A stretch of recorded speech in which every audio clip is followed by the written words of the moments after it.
నమస్కారం, మీరు చూస్తుంది ఐ డ్రీమ్. నేను మీ కీర్తి. నాతో పాటు వేదిక్ వాస్తు కన్సల్టెంట్ గోరుగుంట్ల వీరాంజనేయులు గారు ఉన్నారు. నమస్తే అండి. నమస్కారం అండి. చాలా ఇంట్రెస్టింగ్గా అనిపించిందండి వేదిక్ వాస్తు కన్సల్ట్ అని చెప్పినప్పుడు. అంటే మిగతా వాళ్ళకి మీకు ఏంటి difference, what is the speciality అని తెలుసుకోవాలనిపించింది. చాలా మంచి క్వశ్చన్ అండి. చాలామంది తెలియదు కూడా యాక్చువల్గా. ఇదేంటంటే వేదిక్ వచ్చేసరికి ఏంటంటే మనకు వేదాల్లో తెలుపబడిన శాస్త్రం ప్రకారం మనం నేర్చుతాం అనమాట. ఎందుకంటే కొత్తగా చాలా అమెండ్మెంట్స్, చాలా చేంజెస్ చేశారండి ఇప్పుడు. ఎందుకంటే డిపెండ్ అపాన్ మోడర్నైజేషన్. మనకైతే సొసైటీ చేంజ్ అవుతుంది. ఎందుకంటే సెంచరీస్ ఏగో వేరు, 1000 years బ్యాక్ వేరు మన ఇండియన్. ఇప్పుడంతా వర్టికల్ బిల్డింగ్స్, ఆ తర్వాత కాంక్రీట్ బిల్డింగ్స్ అన్నీ వచ్చేసినాయి. బట్ ఇవన్నీ వేదాలు లేదు. అప్పుడు ఏంటంటే ప్లెయిన్ ల్యాండ్. వాస్తు అంటే ఏంటంటే ఒక సింగిల్ ఫ్లోర్ బిల్డింగ్, లేదా ఒక కోట, రాజధాని ఇట్లాంటి మాత్రం బేస్ చేసుకుని క్రియేట్ చేసి పడ్డాయి అనమాట. కానీ అదే ప్రిన్సిపల్ బేసిక్ ఇప్పుడు కూడా మనం వాడుతున్నాం. కాకపోతే depend upon the recent changes అనేది మనం అమెండ్మెంట్ చేసుకుంటా కొత్త చేసుకుంటూ వచ్చాం. కాకపోతే ఇప్పుడు వస్తున్న ప్రాబ్లం ఏంటంటే ఈ ఏదైతే principles, the basic Vedic principles ఉన్నాయి అవి ఎవరు కొంచెం పాటించట్లేదు.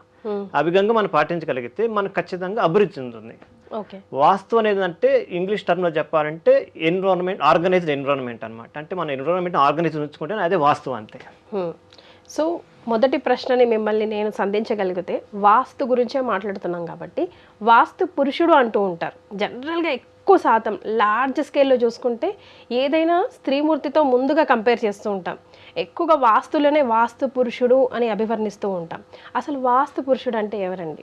చాలా మంచి క్వశ్చన్ కూడా అండి దాని కీర్తి గారు. దీంట్లో ఏమంటే వాస్తు పురుషుడు అంటే పూర్వకాలం, అంటే పూర్వకాలంలో ఏంటంటే అంధకాసుడు ఒక రాక్షసుడు ఉన్నాడు. ఆ రాక్షసుడికి ఏంటంటే అన్ని అగత్యాలు అకృత్యాలను చేస్తూ ఉంటాడు అనమాట. దేవతలు వీళ్ళందరూ ముందు శివుడిని వేడుకొని శివుడు ఆయనతో ఫైట్ చేస్తాడు.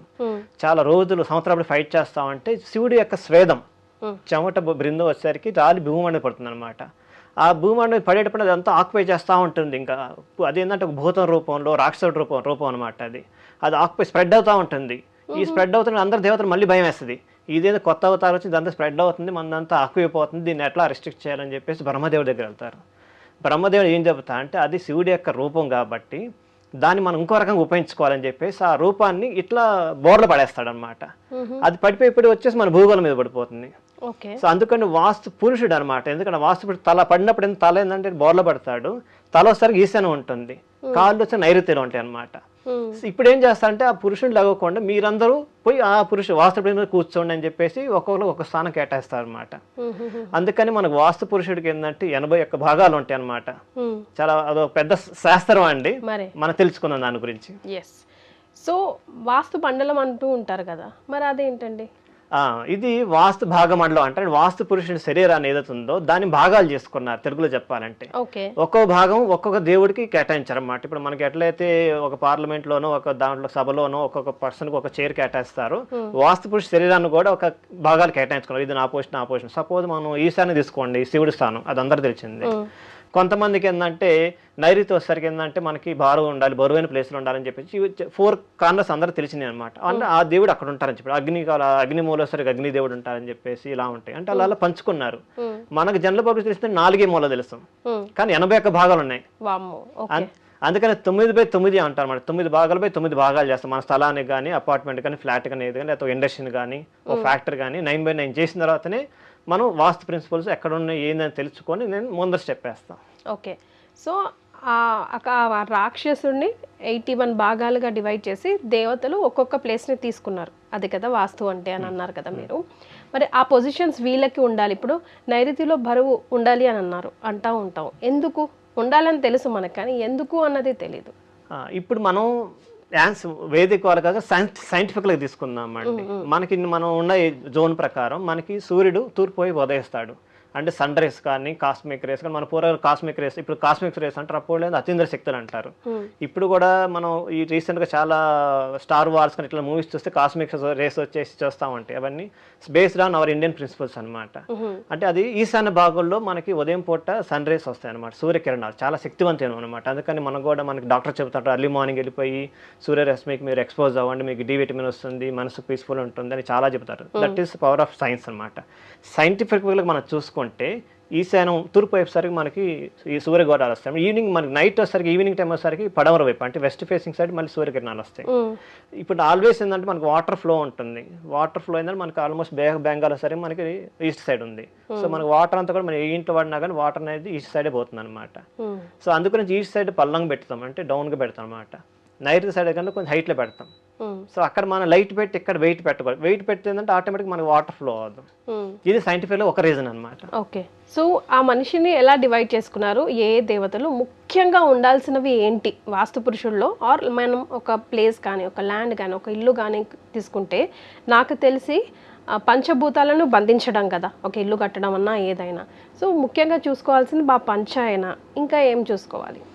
ఇక్కడ బృహత్ సంహితం అనే ఒక గ్రంథం ఉందండి. ఆ గ్రంథంలో వాస్తు పురుష గురించి ఒకటి చెప్పారు. ఏమంటే వాస్తు పురుష నమోభియం శతహయ సదా అంటారు అన్నమాట. అంటే వాస్తు పురుషుని ఎవరినైతే కరెక్ట్గా మనం చేసుకోగలిగితే అంటే ఆ శక్తి స్వరూపమే వాస్తు పురుషుడు అనమాట. మన భూమి పరుచుకున్న శక్తి స్వరూపం ఏదుందో అదే మనకి వాస్తు పురుషుడు అనమాట. ఇది ఎందుకు ఉపయోగపడుతుందంటే అండి, ఇంటి నిర్మాణం ఎట్లా ఉంటుంది, మనం యాజ్ బీయింగ్ హ్యూమన్ బీయింగ్ మన శరీరం ఎలా ఉంటుందో మన ఇల్లు కూడా ఒక శరీరం అనమాట. అంటే ఆ శరీరానికి ఒక శక్తి ఇస్తాం. ఆ శక్తి ఏ రూపంలో ఇస్తాం అంటే వాస్తు రూపంలో ఇస్తాం అనమాట. మనకైతే ఏదైతే ఆక్సిజన్ ఇస్తాం, మనం హ్యూమన్ బీయింగ్ లివింగ్ ఉంటే ఆక్సిజన్ కావాలి, ఫుడ్ కావాలి, వాట్ ఆర్ ది మన బేసిక్ రిసోర్స్ కావాలి. అట్లానే వాస్తుకు సంబంధించి ఒక బిల్డింగ్ సంబంధించి ఒక బిల్డింగ్ కానీ ఒక స్థలం కానీ లేదా ఏదైనా ఎక్సైజ్ దానికి శక్తి ఇవ్వాలి. శక్తి ఇచ్చడం కావాలంటే వాళ్ళకి బేసిక్ ప్రిన్సిపల్ మీరు అన్నట్టు పంచభూతాలు అన్నారు, అగ్ని, వాయువు, నీరు, ఆకాశం, ఇవి మనకు తెలిసినవి అనమాట. ఇవి కరెక్ట్గా వెళ్ళాలంటే ఏ పొజిషన్లో మనం ఇల్లు కట్టుకుంటే ఆ కరెక్ట్గా యాక్సెస్ అవుతాయి. అవి ఎట్లా మనకి రిసోర్స్ మనకి కరెక్ట్గా యూటిలైజ్ చేసుకుంటాము. ఇప్పుడు మనకి ఈస్ట్ సైడ్ మనకి వెంటిలేషన్ ఎక్కువ వస్తుంది, నైరుతి సైడ్ వాయు సైడ్ గాలి ఎక్కువ వస్తుంది సాధారణంగా మనకి. సో వాయు సైడ్ మనం బ్లాక్ చేస్తే మనకి గాలి రాదు మనకి, సో వెంటిలేషన్ ఉండదు అనమాట. సో మనకు వాస్తు ఏం చెబుతుందంటే ఆర్గనైజ్డ్ ఎన్విరాన్మెంట్, దాని ప్రకారమే వాస్తునే డిజైన్ చేయబడింది అనమాట. ఇప్పుడు మనం చిన్న చిన్న ఇల్లు ఉంటున్నామండి, బట్ పూర్వకాలంలో పెద్ద పెద్దలు ఉంటాయి, లార్జ్ స్కేల్ ఇల్లు. మన గోల్కొండ కోట చూస్తే 100% వాస్తు బిల్డింగ్ అనమాట, అది 100%. అందుకని వాళ్ళు 500 years రూల్ చేశారు అక్రాస్ సౌత్ ఇండియాని. మనకి కళ్ళ ముందు కనిపిస్తున్న ఒక లివింగ్ అనమాట. ఇట్లా చాలా ఉన్నాయి అనమాట. సూపర్. సో వాస్తు పురుషుడికి మనం చేయాల్సింది ఏంటండి? వాస్తు పురుషుడు ఏంటంటే వీళ్ళు దేవతలందరూ పోయి అధిష్టానించారు వాస్తు పురుషుడు మీద. ఇప్పుడు మన దేవతలు మనం ప్రసన్నం చేసుకోవాలి. ఇప్పుడు మన ఇంట్లో మన వాస్తుని కరెక్ట్గా ఉండాలంటే సపోజ్ ఈ స్థానంలో ఈశ్వర స్థానం, అక్కడ పూజ రూమ్ పెట్టుకోవాలి, తులసి కోట పెట్టుకోవాలి, అగ్ని ప్లేస్ ఆగ్నేయంలో స్టవ్ ఉండాలి. స్టవ్ అంటే అగ్నిదేవుడు అనమాట. ఇప్పుడంటే గ్యాస్, అంతములు పూర్వకాలు ఏం చేస్తాం, నెయ్యి వేసి పొయ్యి ముట్టించేవాళ్ళు. సో అగ్ని స్థానంలో అగ్ని ఉండాలి. నెయ్యి ఎందుకు పోస్తామంటే అగ్నిదేవుడికి పోస్తాం, ఆజ్యం పోస్తాం అన్నమాట. సో అవన్నీ పర్ఫెక్ట్గా మనం వాడుకుంటే, అంటే ఏ దేవుడిని ఏ ప్లేస్లో ఉంచి మనం ఆ ప్లేసెస్ని మనం కరెక్ట్గా చూసుకుంటే, అంటే వాస్తు పురుషుడు మనం ఇండైరెక్ట్గా పూజిస్తున్నాం అనమాట. వాస్తు పురుషుడికి ఒకటి బ్లెస్సింగ్స్ ఉంటాయి అనమాట. ఏమంటే వాస్తు పురుషుడు నిన్ను ఎవరైతే తలుచుకొని నిన్ను ఎవరైతే బాగా చూసుకుంటారో వాళ్ళకి శుభ ఫలితాలు కలిగిస్తామని చెప్పేసి వాళ్ళకి ఆయనకు ఒక బ్లెస్సింగ్స్ ఉంటాయి. ఇప్పుడు మనం ఏం చేయాలంటే వాస్తు పురుష మండల ప్రకారం ఏదైతే 81 భాగాలు ఉన్నాయో దాని ప్రకారం ఎవరైతే కరెక్ట్గా ఇల్లు కట్టుకొని చేసుకున్నారంటే ఆయన సుఖశుభ కలిగిస్తాడనమాట. చాలా ఆనందదాయకంగా ఉంటుంది వాళ్ళది. రైట్. అయితే అండి ఇప్పుడున్న పరిస్థితులకి చిన్న చిన్న కుటీరాలే అందరివి కూడాను, ఎవరో కట్టిన దాంట్లో వెళ్ళి ఉండటమే, లేదా కొన్నిసార్లు రెంట్ ఉంటాం, కొన్నిసార్లు బిల్డర్కి ఇస్తాం, కొన్నిసార్లు మనకి తెలియని నాలెడ్జ్తో కట్టేస్తూ ఉంటాం. అప్పుడు ఏంటి పరిస్థితి? ఆ ఎఫెక్ట్స్ మన మీద పడకుండా ఉండాలంటే రోజువారీ జీవితంలో ఏదైనా రెమెడీని ఫాలో అవ్వాలా? ఆ దోషం వాస్తు పురుషుడు ఆపాదించిన దోషం మన మీద, ఆ ఇంట్లో జీవిస్తున్న వాళ్ళ మీద పడకుండా ఉండాలంటే ఏం చేయాలి? చాలా చక్కని క్వశ్చన్ అండి ఇది. చాలా మందికి ఉండే డౌట్ అనమాట. దీనికి ఏంటంటే మన ఇంట్లోనే మన చేతుల్లో పరిష్కారం అండి. మనం ఎక్కడో పోవక్కర్లేదు, ఎవరినో అప్రోచ్ అక్కర్లేదండి. మన చేతుల్లో చిన్న చిన్న చిట్కాను ఉపయోగించుకుంటే, సపోజ్ మనం ఆర్గనైజ్డ్ ఎన్విరాన్మెంట్ అని అంటున్నాము అంటే ఏంటంటే మన క్లీనింగ్ ఉండాలి. ఫస్ట్ ఇల్లు శుభ్రంగా డైలీ నీట్ శుభ్రం చేసుకోవాలి. మన పూర్వకాలంలో మన అమ్మమ్మలు మన ముత్తాతలు చెప్పేవాళ్ళు, ఇల్లు శుభ్రం చేసేటప్పుడు ఇళ్ళలో నీళ్ళలో ఉప్పేసి కళ్ళు ఉప్పేసి కలిపేసి ఆ నీళ్ళతో శుభ్రం చేయమంటారు. అది నెగిటివ్ అనేది తోలేసిద్ది అనమాట. ఇది ఇప్పుడు ఫాలో అవ్వట్లేదు. మనం ఇప్పుడంతా ఏ ఫెనాలో లేటెస్ట్ కెమికల్ పెట్టి వాడుతాం అనమాట. ఆ తర్వాత వంట గదిలో కిటికీ ఉండాలి, ఎప్పుడు మనకి గాలి పోవటానికి ఫ్రెష్గా ఉంచుకోవాలి. వంట చేసే అదంతా కూడా ఎవాపరేషన్ ఉండాలి, ఎగ్జాస్టర్ పెట్టుకోవాలంటారు. ఇది ఒక కారణం. ఇవన్నీ మన పూర్వకాలం కిటికీ ఉండేది, ఇప్పుడు దాని ప్లేస్ ఎగ్జాస్టర్ పెట్టుకుంటున్నాం అనమాట. అట్లా మన ఈశాన్య కార్నర్ ఏదైతే మన డోర్ ఎంట్రీ తూర్పు వైపు వాకిలి ఈశాన్యలో ఒక వాకిల్ ఉంటుంది, డోర్ అండ్ మెయిన్ డోర్ దగ్గర ఏంటంటే ఇప్పుడు మనకున్న చిన్న చిన్న ఇళ్ళు ఏంటంటే డస్ట్బిన్ తీసుకెళ్ళి అక్కడ పెట్టడం, లేకపోతే చిన్న చిన్న బరువైన వస్తువులు అక్కడ పెట్టడం, లేకపోతే ఇల్లు వచ్చే చీపురిని లేకపోతే మాపింగ్ స్టిక్ని తీసుకెళ్ళి మనం కరెక్ట్గా డోర్ కార్నర్లో వెనక పెడతాం అనమాట. అది అత్యంత దారుణమైన పరిస్థితి అనమాట. అసలు చేయని పనే చేస్తాం అనమాట. మనకు ఖచ్చితంగా మనకి అక్కడ ప్లేస్ దొరికితే కూడా అక్కడ పెట్టేస్తాం. కానీ ఇది తెలుసుకొని మనం చేసుకోగలిగితే అండి వాళ్ళకి అట్లీస్ట్ 60% మినిమం చేంజెస్ వస్తాయి, 60% గ్యారంటీ. సూపర్. ఓకే. సో ఇప్పుడు రెండు చెప్పారు, ఇంకో రెండు కూడా అలాంటి రెమెడీస్ ఏమైనా చెప్తే. చీపురు పెట్టుకోకూడదని ఒకటి చెప్పారు, గల్లుప్పు వేసుకొని కంపల్సరీగా బట్ట వేయాలి, మాపింగ్ చేయాలి అని చెప్పారు. దెన్ తర్వాత మనకి సాంబ్రాణి పౌడర్ వస్తుందండి. నిప్పులు ఉంటే నిప్పుల్లో కానీ, లేదంటే ఇప్పుడు సాంబ్రాణి కప్స్ కూడా వస్తుందండి. కప్పుల్లో సాంబ్రాణి వాళ్ళు ఇచ్చేది కాబట్టి సాంబ్రాణి పౌడర్ తీసుకొచ్చేసి అది మసాచి గుగ్గిలం అదంతా లేదు, సాంబ్రాణి పౌడర్ మనకు పూజ షాప్లో అది తీసుకొచ్చేసి ఆ నిప్పు మీద వేసేసి బాత్రూంలో, కిచెన్లో, మన బ్యాక్ యార్డ్ ఏదైనా ఉంటుంది ప్లేస్ సరౌండింగ్ చుట్టూ కాంపౌండ్ వాల్ సరౌండింగ్లో మనం ఎక్కడైతే తక్కువ వెళ్తాము, ఎక్కడైతే క్లోజ్డ్ డోర్స్ ఉంటే అక్కడ సాంబ్రాణి పెట్టండి. ఎస్పెషల్లీ ఈవినింగ్ టైం 5 to 6 మధ్యలో అనమాట. రైట్. సో ఆ లాస్ట్ వచ్చి కప్ సాంబ్రాణి కప్ తీసుకొని మన గడప దగ్గర పెట్టాలండి. లాస్ట్లో ఇల్లంతా తిప్పిన తర్వాత గడప దగ్గర పెట్టాలంటారు. రైట్. సో వండర్ఫుల్ టిప్స్ తెలుసుకున్నాం. అసలు వాస్తు పురుషుడు అంటే ఎవరు తెలుసుకున్నాం. తెలిసి తెలియక ఒకవేళ దోషాలు ఉంటే మెల్లిమెల్లిగా ఎలా వాటిని క్లియర్ చేసుకోవచ్చో కూడా తెలుసుకున్నాం. చాలా సంతోషం అండి, ధన్యవాదాలు. నమస్కారం అండి.